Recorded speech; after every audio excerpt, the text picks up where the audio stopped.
ଦଶମ ଶ୍ରେଣୀର ପ୍ରଥମ ପାଠ ହେଉଛି ଭାରତୀୟ ଜାତୀୟ ଆନ୍ଦୋଳନ ଗାନ୍ଧୀ ଯୁଗ। ଜାତିର ପିତା ଥିଲେ ମହାତ୍ମା ଗାନ୍ଧୀ। କେବଳ ସେ ଭାରତରେ ନୁହେଁ, ସେ ସମଗ୍ର ବିଶ୍ୱରେ ଜଣେ ଜନନାୟକ ଭାବରେ ପରିଚିତ ଥିଲେ। ସେ ଖାଲି ଆମ ଭାରତରେ ନେତା ନଥିଲେ, ସେ ସାରା ବିଶ୍ୱରେ ନେତୃତ୍ୱ ନେଇଥିଲେ ଅହିଂସାର। ଏହି ମହାନ ପୁରୁଷଙ୍କର ପୁରା ନାମ ଥିଲା ମୋହନଦାସ କରମଚାନ୍ଦ ଗାନ୍ଧୀ। 1869 ଖ୍ରୀଷ୍ଟାବ୍ଦ ଅକ୍ଟୋବର 2 ତାରିଖରେ ଗୁଜରାଟର ପୋରବନ୍ଦରରେ ଜନ୍ମଗ୍ରହଣ କରିଥିଲେ। 1882ରେ ସେ କସ୍ତୁରବାଙ୍କୁ ବିବାହ କରିଥିଲେ। ତ ଆମେମାନେ ଏତିକି ମନେ ରଖିବା ଉଚିତ ଯେ ଜାତିର ପିତା କିଏ? ମହାତ୍ମା ଗାନ୍ଧୀ। ତାଙ୍କର ପୁରା ନାମ ମୋହନଦାସ କରମଚାନ୍ଦ ଗାନ୍ଧୀ।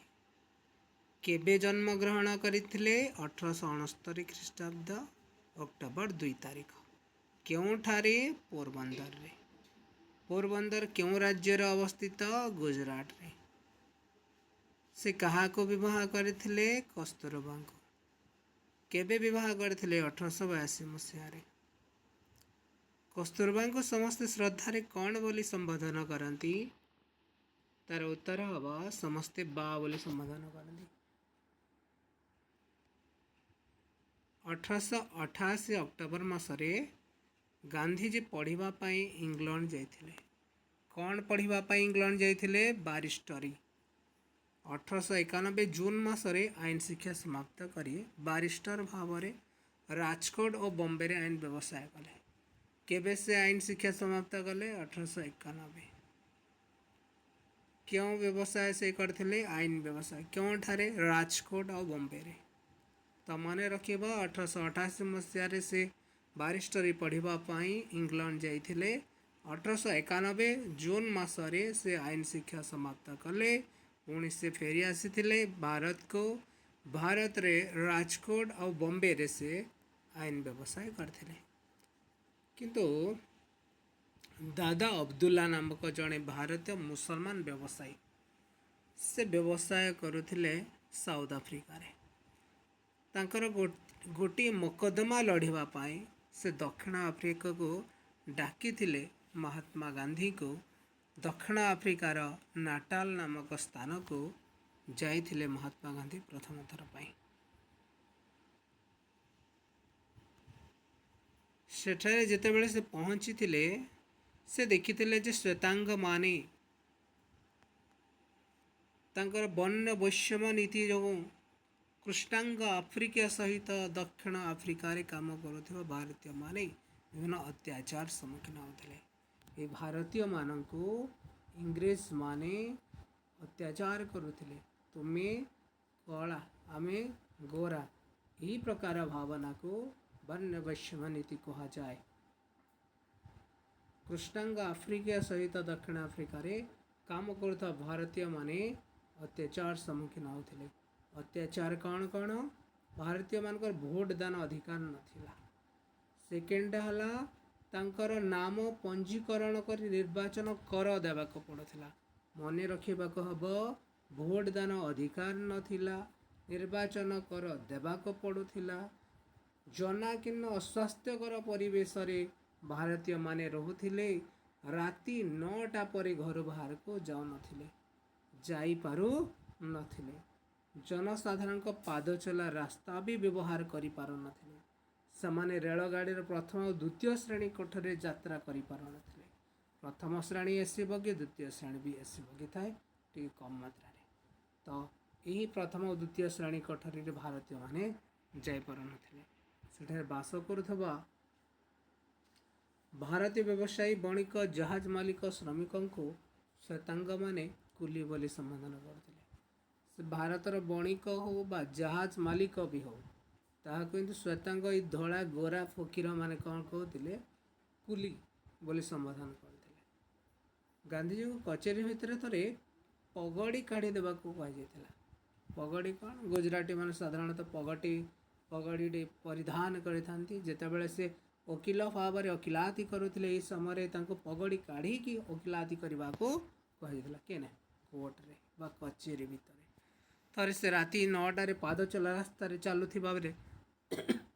चलुथिबार पुलिस आक्रमण शिकार होते समस्ते होटेल रहा कोठरी देवाई मना करदे दिने से रेलगाड़ीर प्रथम श्रेणी कोठरी यात्रा करुवा समय जन श्वेतांग सहयात्री अभियोग क्रमे गोटे स्टेशन रेलगाड़ीर गार्ड और पुलिस द्वारा जिनपतर सह उक्त रेल कोठरी ठेली बाहर कर दिया श्वेतांग मानकर व्यवहार रे गांधी मन विद्रोही हो उठिला जेहेतु एते गुड़े नृशंस भाव से व्यवहार सह करथिले तेणु तांको मनरे कौन होता विद्रोह जात होता तेणु राजनीतिक सचेतनता जागृत करने लोक मान जो मनरे जो एमान प्रति भावावेग को जो आघात करुथिला एमाने जो तांको विभिन्न प्रकार निर्यातना दौथिले सेमानंकठारे सचेतनता जागृत करने क्यों मानकठारे सेठारे रोथवा भारतीय मानकठारे गांधीजी 1894 नाटाल भारतीय कांग्रेस नामक एक राजनैतिक अनुष्ठान गठन कले नाटी कौन नाटाल भारतीय कांग्रेस यह कौन गोटे राजनैतिक अनुष्ठान केबे होता 1894 होता किए करते महात्मा गांधी क्योंठारे करथिले दक्षिण आफ्रिका रे करथिले श्वेतांग मानक अत्याचार संबंध जनसाधारण को अवगत करने इंडियन ओपिनियन नामक एक संवाद पत्रिका भी प्रकाश करते से श्वेतांग मान जो अत्याचार करुले ये सचेतनता करने गोटे राजनीतिक अनुष्ठान कले ता ना हूँ नाटाल भारतीय कांग्रेस किंतु लोक मान यही अत्याचार संबंध जनापी से गोटे संवाद पत्रिका प्रकाश करते ता ना हूँ इंडियन ओपिनियन क्वेश्चन रे कन्फ्यूजन हम नहीं जदि राजनैतिक अनुष्ठान कहब नाटाल भारतीय कांग्रेस लिखब जदि संवाद पत्र कहब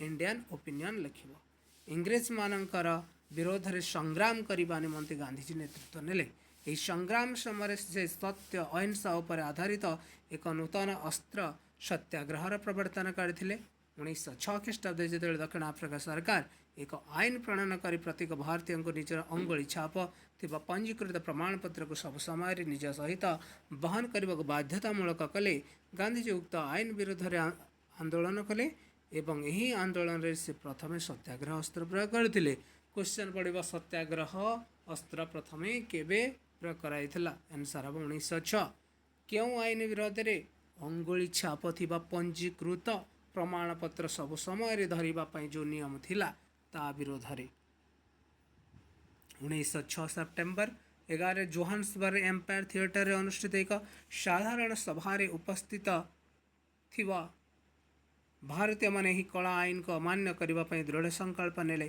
सरकार अनेक आंदोलनकारी को बंदी कले गांधीजी को जोहान्सबर्ग कारागार रे बंदी कर रखागला तो मन रखब गांधीजी को क्योंठारे प्रथमे बंदी कर रखा जाइथिला आंसर होछि जोहान्सबर्ग कारागार रे यही अहिंसा आंदोलन विरोध में सरकार दमनमूलक नीति अधिक संख्यक भारतीय को आईन अमान्य करने प्रेरणा कला गांधीजी सत्याग्रह नीति सफल है इतिमध्य सरकार द्वारा भारतीय उद्देश्य प्रणीत देशांतर गमन निषेध आईन देशांतर देश युक्त अंतर देशांतर निज देश को छाड़ी अन्यत्र जावाक देशांतर गमन कह जाए यही आईन विरोध में अनेक भारतीय 1908 अगस्ट में नाटाल सीमा पार हो ट्रांसवाल गमन करते नाटाल गोटे राज्य ट्रांसवाल आ गोटे राज्य जहाँकि साउथ अफ्रिका ही थिला नाटाल से ट्रांसवाल को गले जेहेतु से आईन अमान्य करते कौन हे गिरफ हे तेणु से गिरफ हेले से वर्ष अक्टोबर रे गांधीजी को